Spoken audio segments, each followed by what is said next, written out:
The mystery begins not in the future, but in the past. They were never meant to be heroes. In fact, none of them even believed in the idea of destiny, until destiny found them, not in the battlefield or a lab, but in the quiet cracks of their everyday lives. Four strangers drawn together by bloodlines they didn't know they shared, and by secrets someone has gone to great lengths to bury. Reed Matthews was a prodigy before he could speak full sentences. Calm, intensely private, and always 3 steps ahead. He was recruited straight out of MIT at age 17. But no one, not even those closest to him, truly knows what happened during his 3-year disappearance overseas. He returned colder, quieter, and with a strange obsession, decoding unexplained events tied to an obscure government file named Project Eden. He says it's just theoretical research, but his trembling hands say otherwise. Then there's Susan Blake, a former trauma surgeon turned child psychologist, known for her composed demeanor and empathy. On the surface, she seems unshakable, the voice of reason in any room. But behind closed doors, she keeps a wall of old Polaroids and a locked journal she never lets anyone see. Her childhood? A total blank from age 6 to 10. All she remembers is a name she shouldn't know, Valeria, and a scar on her neck that no medical report explains. Johnny Drake is the wild card. A New York firefighter turned viral adrenaline junkie, he seems like the type who laughs at fear and walks through flames just for the rush. But those flames? They started chasing him. Nightmares of infernos that haven't happened yet. Waking up with burns on his arms, his fireproof gear untouched. And when a blaze ripped through an abandoned facility upstate, the only thing he salvaged was a half-buried metal plaque. Baxter Institute, restricted access. He was never supposed to be there. Yet his name was already in the visitor logs. And then there's Ben Carter, a former Marine and decorated combat engineer. The one who always held the line, unbreakable, loyal. But after surviving a mysterious cave-in during a covert mission, one that wasn't even listed in Pentagon records, Ben came home different. Night sweats, tactile sensitivity, a phantom weight pressing on his body, as if his skin remembered. Something his mind wasn't allowed to. His discharge file was flagged classified. He wasn't discharged, he was buried, and then forgotten. They didn't choose each other. They were chosen.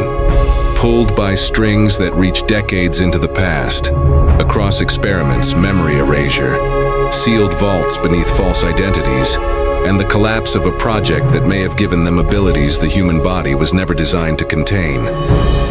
Now, just as they begin to uncover each other, the world around them starts unraveling. Satellites malfunctioning, magnetic storms, whispers of a resurgence in cosmic radiation, and one word keeps resurfacing in redacted files, coded messages, and haunted memories. Galactus. A family mystery stretches across generations. Dark secrets buried in their blood, and unexplained events that seem orchestrated by something or someone who has waited long enough for them to forget, and for the world to pay the price. But what happens when they begin to remember? What happens when the Fantastic Four finally wake up? And the better question is, who has been watching them this entire time? Tickets are now on sale, but are you ready to learn the truth? The moment Reed Matthews stepped into the old, decaying elevator at the Baxter Building, now sealed off and technically condemned, something shifted in the air. A static tension clung to the metal walls, like the building itself remembered. What had happened here? Dust shimmered in thin beams of light as the elevator creaked its way down, far past where the schematic said it should stop, and then it opened. A cold breath of air hit him, clinical, metallic, and ancient. Not like dust or mildew. No, this smelled like sterilized trauma and buried time. Reed looked down at the cracked ID badge in his hand. Dr. Franklin Storm, a name that didn't belong to him. But the biometric scanner didn't seem to care. It let him in. Above ground, Susan Blake was arguing with her foster brother Johnny Drake on the rooftop of a Harlem brownstone. The sky was heavy with clouds that seemed too low, too dark for a June evening. "Did you tell Ben?" she asked, pulling her coat tighter around her. About the radiation spikes? Johnny paced. No. He's already on edge. He doesn't need to hear that the VA's ghosting my calls and satellites are glitching every time I so much as sneeze. Susan stared at him. It's not just you, Johnny. I've been having flashes, things I can't explain. She hesitated. Memories, or dreams, but they feel like someone else's. Johnny stopped pacing, his face dropped. I saw Mom, he said quietly. Susan's eyes widened. She was standing outside my apartment last night, he whispered. Same dress she wore the day she died. But it wasn't her, it couldn't be. She looked the same age. She whispered something I didn't catch and then vanished. Susan's voice trembled. Did she say a name? Yeah. Valeria. The name struck them both in the chest like a punch. That name had haunted Susan for years. No one had ever confirmed its significance until now. Meanwhile, across the city, Ben Carter stood in the middle of a Brooklyn scrapyard, staring at the remnants of an armored convoy half melted into slag. An old friend from his unit, Marvin "Tank" Delgado, a former explosives expert turned mechanic, stood beside him. This wasn't a chemical fire, Tank muttered, running a thick, scarred hand over the blackened metal. It's like it folded in on itself, imploded. Ben didn't answer. He was staring at his own hand, at the way his skin seemed to ripple under the moonlight, hardening, shifting, becoming something he couldn't name. I need you to tell me what happened during that last op, Tank, Ben said, his voice low. Tank went pale. They told us never to speak about it again. I signed papers, blacked out documents. They said it was a sinkhole. Ben's jaw tightened. I remember voices, screaming. I wasn't supposed to survive. Tank looked away. Neither were we. Ben turned to face him. Then why are we still alive? Deep underground, Reed's flashlight flickered over glass tubes, long, empty, and cracked. The corridor looked like a science fiction nightmare. Containment pods with strange restraints, monitors with looping error messages. Warning scrawled in faded red marker. Do not wake subject A1. Reed crouched near a console and brushed away dust. The screen blinked to life. A file loaded. Project. Cosmic Veil subjects. 4 status. Incomplete. He tapped again and froze. DNA. Match found. Reed Matthews. Access granted. The screen lit up with 4 photos, himself, Susan, Johnny, and Ben, each younger. Lab coats, unconscious, connected to machines. Underneath, timestamps dated 1999, years before any of them could have possibly been there. Reed whispered, "What did they do to us?" Back at Susan's apartment, she sat alone in front of her mirror, staring at a scar on her neck. She'd always thought it was from a childhood fall, but tonight something was different. The scar glowed faintly blue under the light. Suddenly, her laptop dinged. A video file was uploading, unmarked, from an unknown sender. She clicked play, a grainy feed. Man with kind eyes in a lab coat. "Hello, Susan. If you're watching this, the veil is lifted.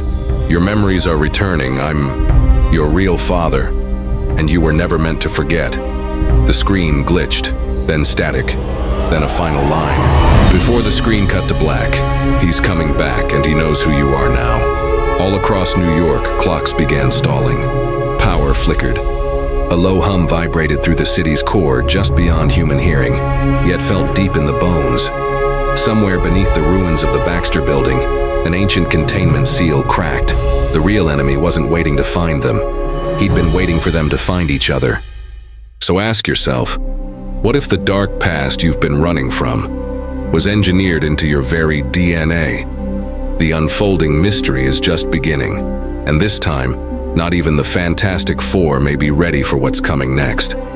A storm swept through Manhattan like a warning. Not rain, not thunder, but an eerie distortion in the sky. Waves of silent pressure that knocked birds off course and triggered alarms in labs from Queens to DC. Something was stirring, and every scientist who saw the data said the same thing. This shouldn't be possible. In the dark halls of a repurposed SHIELD surveillance hub, Reed Matthews stared at a live satellite feed. The atmosphere above Earth's equator had started pulsing, not visually, but magnetically, rhythmic, intentional. And Reed was afraid. "There's a pattern to it," he whispered. Across the console, Dr. Evelyn Shaw, a former SHIELD anomaly analyst with sharp eyes and a sharper tongue, leaned in. "A pattern means intelligence," she said. "Someone or something is knocking. The question is, are we supposed to answer or hide?" Reed's voice cracked. "I think they already know we're awake." Meanwhile, Susan Blake stood, frozen in her apartment, the haunting message from the unknown man, her alleged biological father still ringing in her ears. She replayed the line again. "He's coming back, and he knows who you are now." As if on cue, her phone buzzed. Unknown number, a single message. "Valeria remembers you." Her knees buckled. Johnny burst through the door a moment later, breathless and drenched from the air that felt like static. "We've got a problem. The building next to mine just vanished. No fire, no explosion, just gone." Susan blinked. "What do you mean, gone?" He held out his phone. The video showed a city block with traffic, and then a white flash. The next frame, a crater, no smoke, no rubble, just silence. Susan took a shaky breath. "It's happening faster than we thought." Johnny nodded grimly. "And something's out there watching us. I've seen shadows move without light, heard voices in white noise. I think this has been going on a lot longer than we knew." Back in Brooklyn, Ben Carter arrived at the scene of the crater. Emergency responders were being pushed back by federal agents in black tactical gear, unmarked badges, silent radios. The same type who handled the site of his military accident years ago. "Do not approach the perimeter," one barked. "Radiation levels are unstable." Ben's vision blurred. The hum in his ears returned. But this time, it came with whispers, inaudible but insistent. Then something inside him shifted. He dropped to his knees, clutching his chest as his skin began to harden again, cracking like stone. His bones ached, his vision darkened, and then he saw it. In the reflection of a nearby car window. Not himself, a version of himself, towering, monstrous, eyes glowing amber, his voice echoing from nowhere. "You were built for war, they just never told you what war you were fighting." In the hidden vault beneath the Baxter building, Reed finally cracked the security layer blocking the deepest files. What he found changed everything. Subject A1 wasn't any of them. It was someone named Valeria Storm. Age unknown. Energy readings. Unstable cosmic resonance. She wasn't their enemy, she was their sister. And the real experiment wasn't about powers, it was about containment. Project Cosmic Veil wasn't just designed to create superhumans, it was a lock to keep Valeria asleep. Reed turned to Evelyn. "They erased our memories not to protect us, but to protect the world from her. Elsewhere, in a forgotten bunker far beneath the Catskill Mountains." A cry echoed down the corridors. A low, pained wail, unnatural and ancient. Lights flickered, steel bent, and then she stepped out. A girl no older than 12, but with eyes like twin stars collapsing. Her voice cracked reality when she spoke. "Where is my family?" The next day, Reed, Susan, Johnny, and Ben gathered for the first time in years, together again in a secure SWORD facility. The tension was suffocating. "We were part of something beyond us," Susan said, staring at the floor. "We were just kids." Ben clenched his fists. "And now people are dying, buildings are vanishing, what the hell do we do?" Johnny leaned forward. "We find her, we find Valeria, and we end this, whatever it is." Reed hesitated. "Or we talk to..." Everyone stared. Reed looked down. "She's not a monster. She's scared, abandoned. We left her. If we push her again, she'll burn the world." That night, across the city, a second flash ripped through the skyline. Another crater. No explanation. The Daily Bugle called it a mysterious atmospheric implosion. But those watching closer knew better. This wasn't random, it was targeted. Each site matched a childhood address of one of the four. Their pasts were being erased, systematically, one by one. Shocking revelations. Danger lurking in every shadow. Family drama spiraling into cosmic war. And at the heart of it all, a girl with power no one could explain. Searching for the truth. They all tried to forget. What happens when the key to saving humanity is the one person they were told to fear? The emotional turmoil is just beginning. The mystery deepens, and time is running out. The air was heavy with electricity. Manhattan's skyline, usually buzzing with impatient horns and flashing advertisements, stood quiet beneath an unnatural fog. It clung to the buildings like smoke that had forgotten its fire, dimming neon lights and swallowing sirens. It was the kind of stillness that comes right before something breaks. Inside the Baxter Foundation's subterranean vault, tension rose like the static in the air, raw, unspoken, unbearable. The core team had just uncovered the impossible. Valeria Storm was not just a forgotten experiment. She was blood, not adopted, not distant. She was Susan's twin. Susan paced the concrete floor, eyes wide and red-rimmed. She's me, half me, a sister I never knew existed. Johnny leaned on the console, jaw clenched. So what? Our parents lied to us? Shail D buried it? This is next-level insanity. Ben spoke for the first time in minutes, voice low.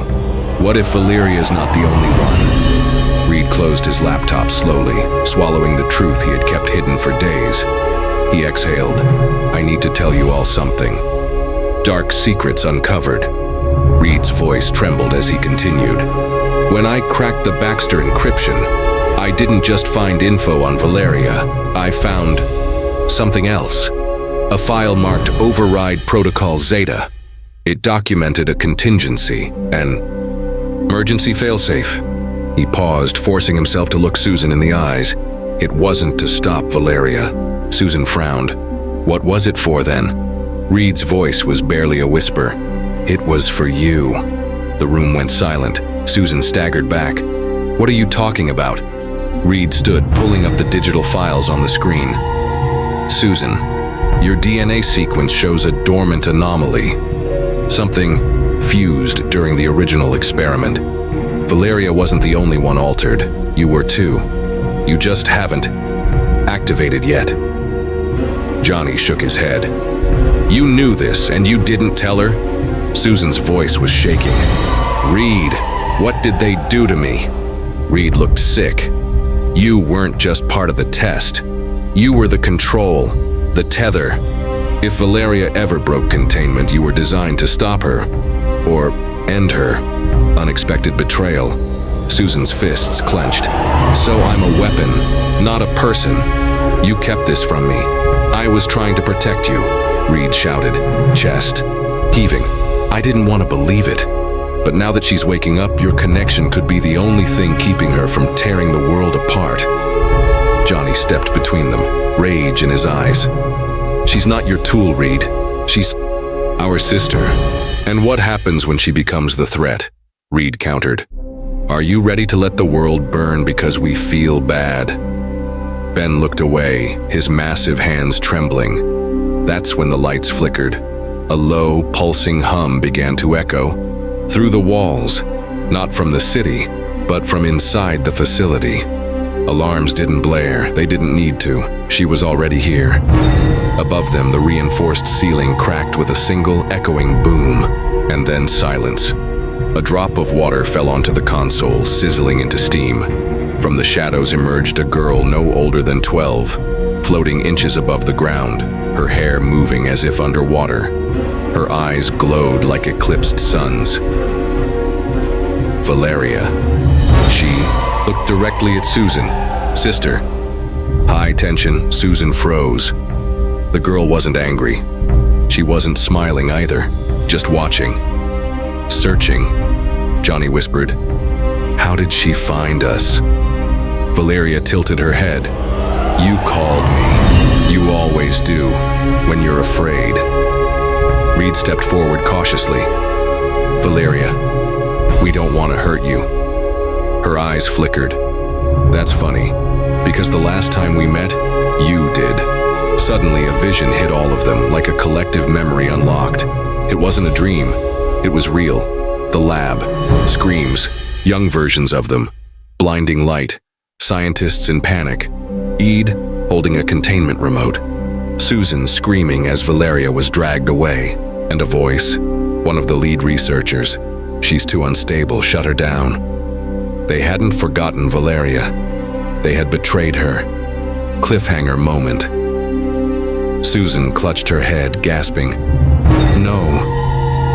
I didn't know. I didn't remember. Valeria's face twitched. Hurt flickered behind her cosmic gaze. You didn't want to remember. Suddenly, everything in the room lifted. Consoles, debris, even the walls cracked as if reality itself was straining to hold together. Now you will, she whispered. Reed lunged for the console. She's triggering a resonance cascade. She'll break open the quantum fold. But it was too late. The walls rippled like water. The sky above them cracked, and the building vanished, just like the others. Beneath the city, the only thing left was a crater, and in the silence, a single name echoed through the void, whispered by a voice older than time. Franklin. Who or what was Franklin? And why was Valeria looking for him? The mystery isn't over. It's only just beginning. Betrayals run deep, and the line between hero and monster has never been thinner. The Fantastic Four are about to learn. Some family secrets were buried for a reason. The sky above Manhattan fractured like shattered glass. Purple lightning ripped through swirling clouds as rifts opened mid-air, revealing burning landscapes, frozen wastelands, and twisted realities colliding into one unstable vortex. The quantum fold had broken, and Valeria was at the center of it. This wasn't just a dimensional breach. It was a final showdown for everything. Their world, their family, their identity. Inside the swirling chaos, atop what remained of the Baxter rooftop, the team stood scattered and scarred. Susan's eyes blazed with energy she didn't know she could summon. Johnny hovered overhead, his flames barely flickering against the howling winds. Ben, covered in ash and fractures, stood firm like the last wall before a flood. And Reed, his arms coiled in loops of quantum-enhanced fiber, typed furiously on a flickering portable console, trying to stabilize the rupture with seconds to spare. Valeria hovered above them, suspended in a cocoon of light and distortion. The childlike calm in her face was gone. In its place was something older, wiser, terrifying. She wasn't alone anymore. Another figure had stepped through the rift. Franklin, a boy cloaked in shadow with eyes that mirrored black holes. Her twin, her anchor, her opposite. Danger reaches peak. You were never supposed to exist. Franklin growled, voice vibrating like thunder. I exist because of you, Valeria answered. Because they feared your power, they made me to counter it. Susan stepped forward, heart pounding. Valeria, stop this. You don't have to do what they built you for. You're not just their weapon, you're my sister. Valeria hesitated. The rift pulsed. Franklin raised a hand. Reed screamed. If he collapses the fold from this side, it won't just shut the breach. It'll implode every version of Earth caught in its wake. Millions of realities, Johnny said, stunned. Gone. Ben cracked his knuckles, limping forward. We end this now. Franklin unleashed a pulse that sent everyone flying. Johnny slammed into a tower. Ben hit a wall and didn't rise, but Susan stood her ground. As Franklin turned to her, she let the anomaly inside her awaken, her hands glowing with the same spectral energy Valeria possessed. She was the key. Enough! Susan screamed, stepping between the siblings. This ends here. You don't have to fight each other. You don't have to destroy anything. Valeria blinked. Franklin's powers wavered. Then Susan dropped her voice, pleading. I remember now. Everything. The lab. The lies. The fear. And I remember holding you, Valeria. I remember singing to you when the lights went out. I was just a kid, but I never forgot that warmth. Valeria gasped as visions surged, of lullabies, of safety, of something more than programming, love, and in that instant she dropped from the sky and collapsed in Susan's arms. But Franklin wasn't done. He screamed, a final pulse charging, enough to destroy the planet. Reed made the choice. He launched himself into the quantum core with the override chip and activated the failsafe, ultimate truth. A blinding white light exploded outward, swallowing the fold, the storm, the multiverse, Breach, and Franklin with it. The shockwave rolled across the city and beyond, then silence. When the light faded, Reed was gone. The rift was sealed. Time. Resumed.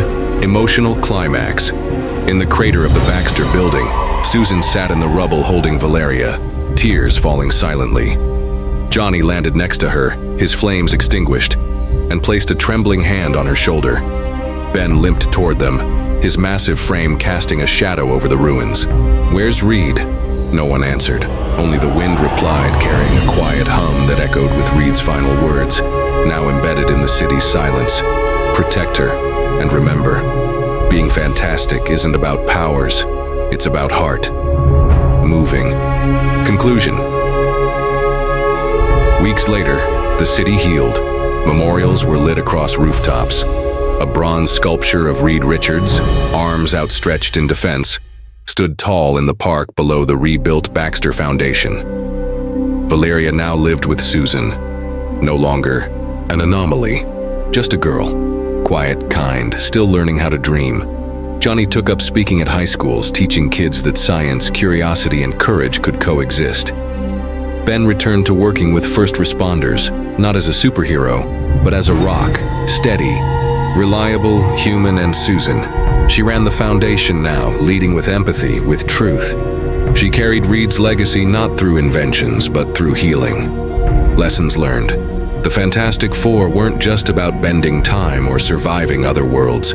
They were about surviving each other. They were about holding on, even when memory fails and truth hurts. They were about family, fractured, flawed, and fantastic. As the sun dipped below the skyline one quiet evening, Susan stood on the rooftop, Valeria beside her. They watched the stars together, silent, whole. Valeria looked up. "Do you think he's still out there?" Susan smiled softly. "I think he's everywhere." Hopeful ending. As the lights of the city blinked alive beneath them, and the wind carried the soft hum of tomorrow, one truth remained. Even when the universe fractures, family finds a way. Thank you for watching. Don't forget to like, share, and subscribe for more stories of heart, heroes, and hope. Until next time, stay brave, stay kind, and always believe in second chances.